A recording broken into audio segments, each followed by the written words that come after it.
Imagine this. You spend much of your life trying to fit in.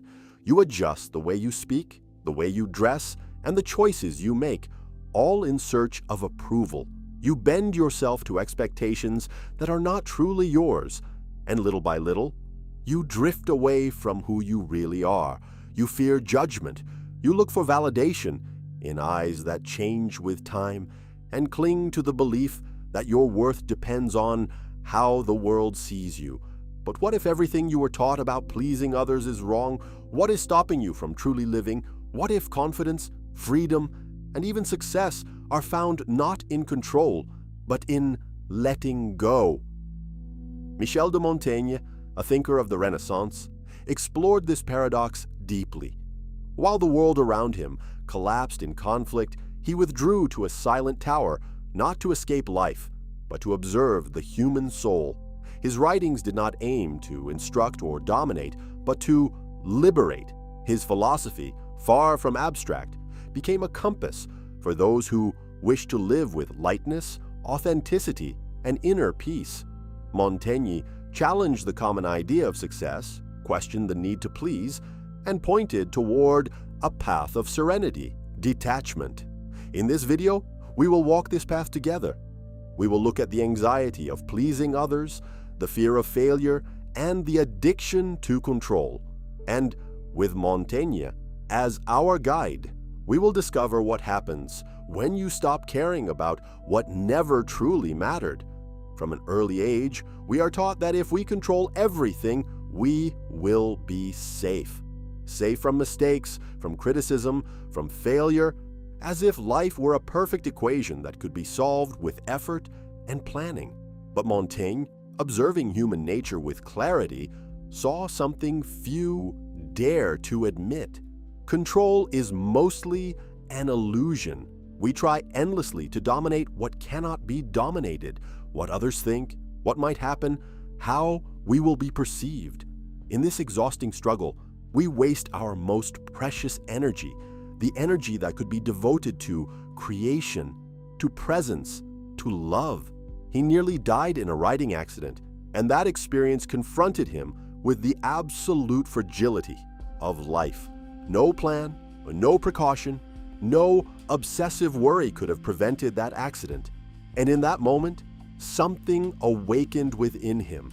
To live is not to control. To live is to accept the flow. He once wrote, "My life has been filled with terrible misfortunes, most of which never happened." This simple sentence dismantles an entire modern mentality. How many anxieties do you carry for scenarios that never came true? How many nights have you lost trying to predict the future or fix the past? How many conversations have you rehearsed in your mind, hoping to control reactions that never arrived? The pursuit of control separates us from reality and prevents us from hearing what life is saying right now. And ironically, the harder we hold the reins, the more unstable everything becomes. Montaigne invites us to look at this obsession with tenderness and then gently release it. Because life is not a machine to be operated, but a living organism full of surprises, and it only flourishes for those who dare to dance with uncertainty. There is an invisible force guiding many of our steps, the desire to be accepted.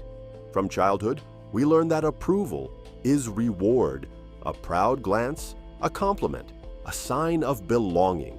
Slowly, we begin to build our identity around what pleases others. But when we live for external approval, we lose touch with what is truly ours. Montaigne wrote to understand himself, not to persuade others. He did not seek applause, but inner truth. Perhaps this is why his words still resonate today. He had the rare courage to think for himself in a world that demanded conformity. The search for validation is subtle. It appears in clothing choices, in silence instead of honesty, in constant adaptation to the environment. We do not want to disturb. We do not want to disappoint. But by avoiding the discomfort of others, we imprison ourselves. And the saddest part is this: when validation finally comes, it does not satisfy us. because it was not given to our true self, but to the mask we wear to be accepted. Montaigne proposes another way to know yourself so deeply and accept yourself so completely that the opinions of others lose their power to wound or shape you. He invites us to ask, who are you trying to please? How many decisions in your life were made out of fear of judgment instead of genuine desire? When you stop seeking acceptance everywhere, you discover something rare and precious, self-acceptance. And from that point on, relationships become more honest, choices become lighter, and life quietly becomes your own. Detachment is not coldness. It is not indifference or escape. Detachment is clarity. It is the wisdom to distinguish between what deserves your energy and what only drains it. It is learning to let go, not because you do not care, but because clinging is no longer worth the cost. Montaigne saw how people lived, trapped by results, expectations, and idealized images of themselves. This created constant tension and silent anxiety. He did not teach withdrawal from life, but engagement with lightness, to act with dedication without obsession, to love without possession, to seek without losing oneself along the way. He wrote, "Not from obligation, but from curiosity, not to be recognized, but to understand myself." It is in this space, free from compulsive effort, that the soul begins to bloom. How many times have you achieved something precisely when you stopped forcing it, when you stopped trying to impress? It is as if the universe responds to surrender with harmony. The less you need to prove yourself, the more natural your presence becomes. The less you try to control, the more things align on their own. This is not luck. It is presence. It is coherence between what you feel, what you think, and what you do. Detachment is a quiet form of power. When you release the weight of pleasing, controlling, and appearing perfect, you become light enough to walk freely and strong enough to be who you truly are. Montaigne was not an idealized hero. He was a man deeply aware of his flaws. He lived through great losses, children, friends, and a society in collapse. Pain did not make him bitter. It made him more real. He withdrew to his tower, surrounded by books and silence, to study himself, not to glorify himself, but to accept himself. In his essays, he revealed his vanity, fears, and contradictions, and it is this vulnerability that makes him universal. He once said, "I do not portray myself entirely only as I see myself at this moment." This sentence carries a liberating truth. No one is constant. Everything is in motion. To accept this is to lay down the armor. In a world obsessed with images of perfection, Montaigne appears as an antidote. He reminds us that changing one's mind is a sign of inner life, and that embracing imperfection does not weaken us, it frees us. Wisdom is born not from perfection, but from intimacy with one's own imperfection. In human relationships, detachment reveals its true strength. We often become prisoners of one another out of fear of rejection and loneliness. We try to shape those we love, to control them, to correct them, but suffering does not come from difference.